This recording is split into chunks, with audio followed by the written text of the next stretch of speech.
আপোনালোকে ইয়াতে 5 নম্বৰত দেখিছে লিয়েন কোৱাচিলিয়েন লিভ। সেইটোৰ অৰ্থ কি আমি জানিম। আৰু বাকীকেইটা লিভ চাওক। আপোনালোকে ইয়াতে দেখা পাইছে 9টা লিভ ইয়াতে দেখুৱাই দিয়া হৈছে। 9 প্ৰকাৰৰ অৰ্থাৎ ছুটি লাভ কৰিব। এইখন নটিফিকেশ্যন আহিছে আপোনাৰ directorate of secondary education Assam. প্ৰত্যেকজন শিক্ষক শিক্ষয়িত্ৰীৰ কাৰণে এইটো এটা বহুত ডাঙৰ খবৰ। 9 প্ৰকাৰৰ ছুটি তেওঁলোকে লাভ কৰিব, কেনেকুৱা ক্ষেত্ৰত তেওঁলোকে ছুটি লাভ কৰিব, গোটেইখিনি কথা আমি ইয়াতে চাম। ইয়াতে আমি প্ৰথম কথাটোৱে আমি 5 নম্বৰ যিটো পইণ্ট দিছে লিয়েন কোৱাচিলিয়েন, সেইটোৰ অৰ্থ কি আমি সেইটো বুজিম। তাৰ আগত এটা সৰু অনুৰোধ আপোনালোকলৈ থাকিলে, যদি প্ৰথমবাৰৰ বাবে চেনেলটো ভিজিট কৰি আছে, চেনেলটো ছাবস্ক্ৰাইব কৰি ৰাখিব এনেকুৱা ধৰণৰ খবৰবিলাক আগলৈকে পাবৰ কাৰণে। এতিয়া আমি চাওঁ যে এই লিয়েন বা কোৱাচিলিয়েন মানে কি। ইয়াতে লিখিছে as per government notification number ইয়াতে দিছে, the teachers of secondary schools can enjoy the benefit of lien quasi lien leave for a maximum period of 3 years subject to the approval of government. প্ৰথমতে আমি এই লিয়েন বা কোৱাচিলিয়েন এই কথাটোৰ অৰ্থটো আমি বুজি লওঁ। 5 নম্বৰ পইণ্টত যিটো দিছে, আপোনালোকে এই লিভটো ল'ব পাৰিব, অৰ্থাৎ লিয়েন বা কোৱাচিলিয়েন লিভ আপোনালোকে ল'ব পাৰে। শিক্ষকৰ ক্ষেত্ৰত কৈছোঁ, লিয়েন বা কোৱাচিলিয়েন সেই লিভটো ল'বৰ কাৰণে আপোনালোকৰ কি কি চৰ্ত থাকিব লাগিব। ধৰক আপোনালোকে কি কৈছে, আন কোনো চৰকাৰী পদত অস্থায়ীভাৱে যদি নিযুক্তি পায় বা ডেপুটেশ্যনত গুচি গ'ল বা আন এটা পদত নিৰ্বাচিত হ'লেও স্থায়ীভাৱে নিশ্চিত নহ'লে, চৰকাৰৰ অনুমোদিত আন কোনো সেৱাত নিযুক্ত হ'লে, তেনেকুৱা ক্ষেত্ৰত আপোনালোকে এই লিভ ল'ব পাৰে, অৰ্থাৎ লিয়েন বা কোৱাচিলিয়েন লিভ ল'ব পাৰে। আৰু সেইকাৰণে সেই কথাটো ইয়াতে কৈছে 3 বছৰৰ কাৰণে সেই লিভটো দিয়া হয়। তাৰপিছত আমি এতিয়া প্ৰথমৰ পৰা চাম, 1 2 3 যেনেকৈ দিছে সেইখিনি আমি চাম। এতিয়া প্ৰথম ছুটীটো হৈছে 1 নম্বৰ যিটো ছুটীৰ কথা কৈছে, এইটো হৈছে আপোনাৰ মেটাৰনিটি লিভ।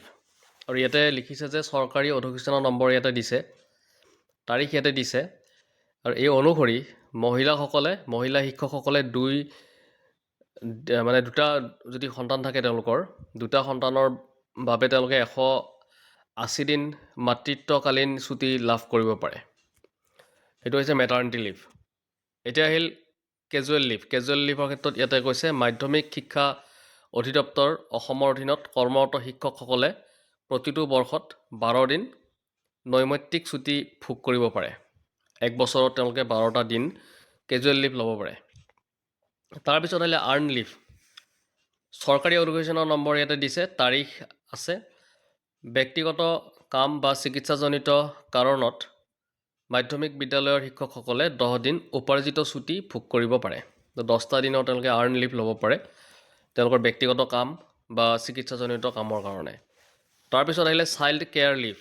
চাইল্ড কেয়াৰ লিভৰ ক্ষেত্ৰত দিছে যে চৰকাৰী অধিসূচনা নম্বৰ ইয়াতে আছে অনুসৰি মহিলা শিক্ষকসকলে 18 বছৰৰ তলৰ বয়সৰ দুটা সন্তানৰ বাবে মুঠ 730 দিন সন্তান যত্ন ছুটি লাভ কৰিব পাৰে। এতিয়া আহিল আপোনাৰ 5 নম্বৰত লিয়েন বা কোৱাচিলিয়েন লিভ। আৰু এই ক্ষেত্ৰত ইয়াতে লিখা হৈছে যে চৰকাৰী অধিসূচনা নম্বৰ ইয়াতে আছে, তাৰিখো দিছে। অনুসৰি চৰকাৰৰ অনুমোদন সাপেক্ষে মাধ্যমিক বিদ্যালয়ৰ শিক্ষকসকলে সৰ্বাধিক 3 বছৰলৈ লিয়েন বা কোৱাচিলিয়েন ছুটি তেওঁলোকে লাভ কৰিব পাৰে। তাৰপিছত আহিলে আপোনাৰ higher study leave. Higher study লিভৰ কাৰণে ইয়াতে ছুটিৰ ব্যৱস্থা ৰখা হৈছে।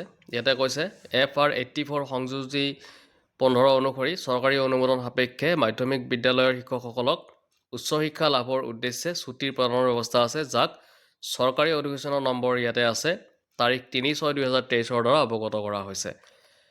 তাৰপিছত তাৰ পিছত হৈছে স্পেচিয়েল লিভ।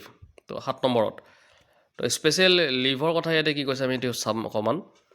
তাত কৈছে যে ৰাজ্যিক FRS আপোনাৰ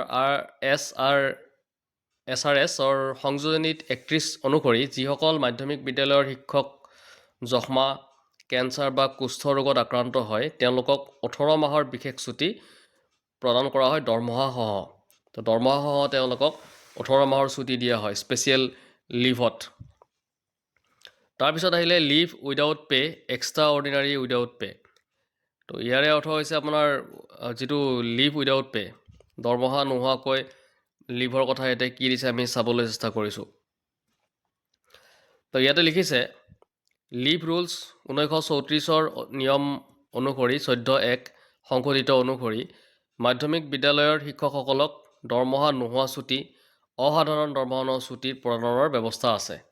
তো এই ক্ষেত্ৰতো তেওঁলোকক ব্যৱস্থা আছে, দৰমহা নোহোৱাকৈও তেওঁলোকক ছুটী দিব পৰা যায়।